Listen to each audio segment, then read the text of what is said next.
my dear knitting friends.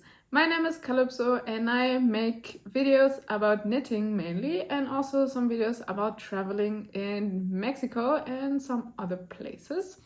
I'm coming to you from Berlin in Germany, and I wanted to discuss a few quick topics with you in English. The first one is that YouTube has introduced AI dubbing on my channel. That's why I'm making this video in English. And I'm quite happy about that. So you can watch all my videos in English with the AI translation or dubbing in English, and also with subtitles in many languages. That's great news because not all smaller channels have access to that, so I'm happy about that. But there are a few things I'd like to point out. But first, I make videos in German most of the time. Some videos in French as well are available on my channel. And I also have a playlist in English where I have made a few videos, and maybe I'll make some more in the future, just as this one. So I want to invite you to watch all my videos because now they're available in English with AI dubbing, so that's great. But I wanted to talk to you quickly about that because, of course, the AI dubbing is doing a good job. I have a good impression of that, but I wanted you to hear my real voice in English because the AI dubbing, the translation, is pretty well done, but the voice is really artificial because it's from artificial intelligence, so it sounds a little bit weird. But now you hear my real voice, so I think that's a good thing. And also, it's great that there is AI dubbing, but I wanted to point out that it's kind of more advantageous for channels that make, or creators that make videos in English, because if you make videos in English, the AI dubbing offers to translate or to dub them, to be precise, to dub them to many languages, also to some languages you might not expect, which is great. That's really, really great that they take as many languages as possible into consideration because we want diversity, right? But it's kind of sad that if you make videos in one of all the other languages, such as German, French, or Spanish, which are really big languages, Spanish is spoken by so many people in the world, you only get your videos dubbed to English. So I hope that there is going to be some more development regarding that, because if you make your videos in English, you get them dubbed to, 15, 20 languages, something like that. So you can reach a very, very wide audience, and also people from many different cultural backgrounds and geographical areas. Whereas when you make videos mainly in German, such as me, or French, your videos get only dubbed to English. So of course that widens your audience, but it's kind of sad because it would be nice if the AI dubbing got developed to the point that no matter in which language you make your videos, they get dubbed to all the available languages from, Google, I suppose. And yeah, so that's the thing I wanted to point out. Let me know what you think about it. Let me know if you have a different dubbing feature on your channel, because this is what was offered to my channel. So I'm not complaining, I'm just pointing out some points that could be improved for in order to offer more audience to all the creators in general. And also, I'm not going to do a full knitting podcast here, but I just wanted to show you quickly that I am a knitter, because you can see here my needles and my yarn, and I'm currently knitting the Charlie pullover by Moreka Knits. So this is where I am at the moment.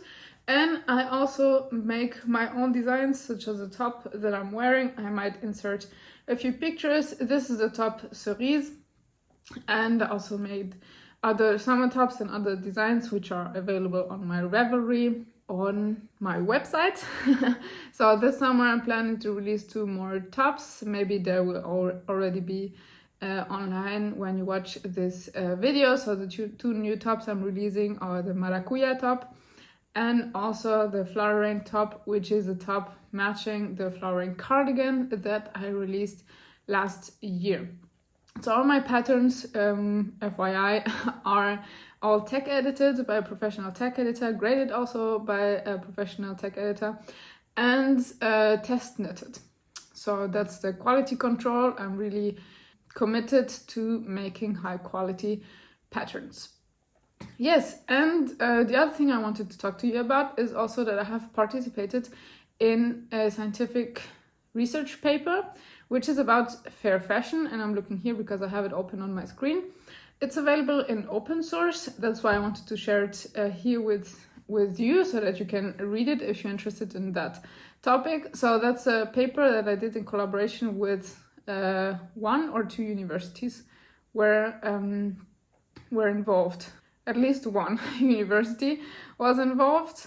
2, now I'm reading correctly. 2 universities were involved, so I knew one of the editors, and he basically asked me if I wanted to participate because I have worked in the realm of fair trade in the past in an NGO in the fair trade area. So yeah, he basically asked me if I wanted to participate because during that time I led a project which I designed myself on fair fashion, on the topic of fair fashion, with small scale producers from the global south. I don't want to enter like opinion discussions here, although I'm not a really big fan of the idea of the global south terminology, but I mean that's what it is.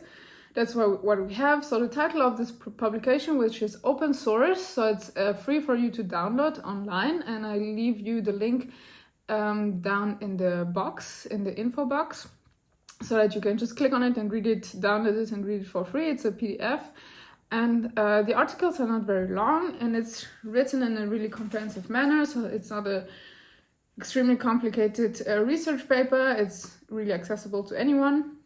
And the title of this publication is Fair Fashion, Interdisciplinary Perspective in the Context of Social, Ecological, Economic and Cultural Sustainability.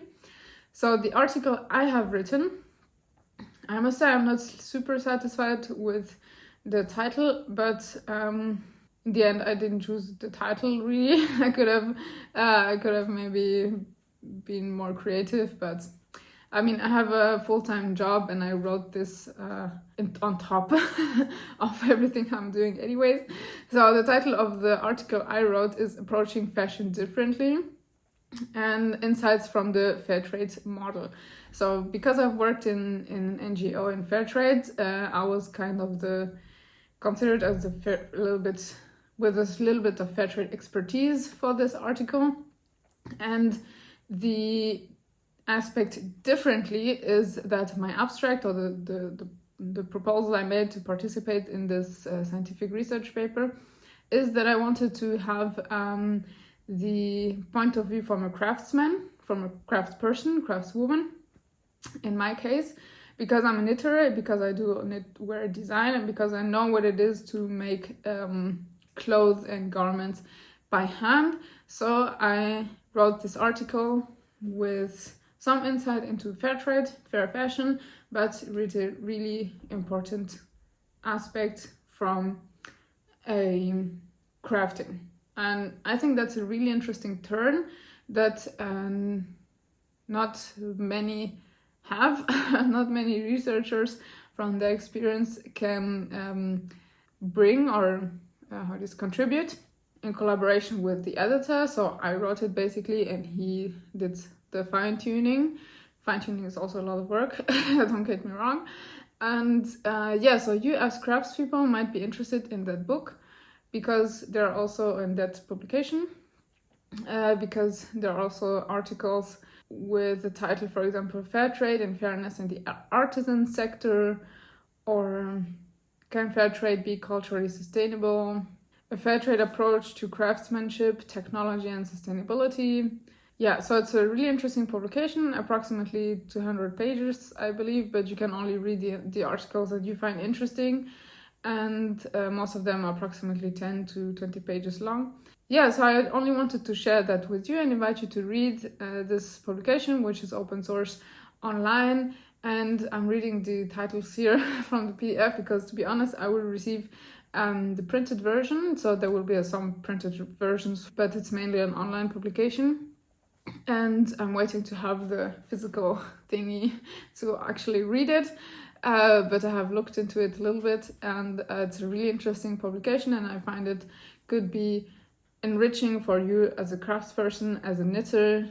And yeah, I always like to question what I'm making, why I am making it, and the context I'm making it in. So yeah, that's just an invitation basically for you to expand your knowledge and your perspective on crafting outside of only the mere making stuff, but also trying to reflect on the bigger picture of why you're making it, the context you're making it in, and which impact you might have or not have with your crafting, and try to maybe think a little bit about the philosophy you approach your crafting with.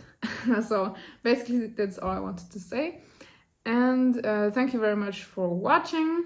Please watch my videos with AI dubbing in English, or you can also dive into my English videos playlist, which is not very long, but I think very nice to watch. And yeah, enjoy your knitting and see you in the next video. Bye bye.